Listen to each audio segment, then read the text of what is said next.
What should I charge for ads on my podcast? And now, a look at this week in podcasting news. It's the Jag Show Podcast. It's a question I get all the time. How much should you charge advertisers for your podcast? Well, Libsyn and AdvertiseCast have crunched the numbers, and the average CPM for a 1-minute ad is $23.57. What that means in English is that podcasters are charging $23.57 for every 1,000 listeners to their podcast. So if you want a statistic as a starting point, there it is. But here's the thing. Every podcast is different, and your listeners are valuable to your advertisers in your particular space. So what I say is charge whatever you think you can get, or charge what you can get. But if you want a number, it's $23.57. There's an article from Pod News covering all of this in today's show notes.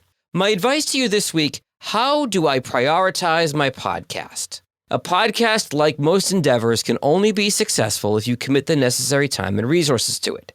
But that's much easier said than done. You've got Zoom meetings, you've got personal commitments, you've got the activities that bring in revenue directly for your business. The only way to succeed at a podcast is to be consistent, but how the heck are you going to do that? I say make a bite-sized commitment. Do a podcast season. That can be 5 episodes, 10 episodes, 3 episodes, whatever you feel you can manage. Commit to a certain number of episodes released at regular intervals. That could be weekly, bi-weekly, monthly, you name it. And if your content isn't time sensitive, you can even record several episodes at once and then stagger the release schedule so it's consistent. My point is this: don't commit to a weekly or monthly podcast from now until eternity. Commit to a limited number of episodes in a finite time frame and see if you like it and get a little bit of traction with it. And if you, your clients, or others find value in it, you can extend it from there. Start with a limited bite-sized chunk so you don't get overwhelmed, and pod fade, which is start podcasting, then fall off the face of the earth. In a perfect world, you would do all of the things when it comes to podcasting: writing, recording, editing, promoting across an endless horizon of social media platforms. Well, chances are, unless you have a huge marketing team, you just don't have the bandwidth to do all of that. Mark Asquith of Captivate suggests dividing podcasting tasks into 3 categories: things I like doing, things I hate doing, and things I like doing but take too long.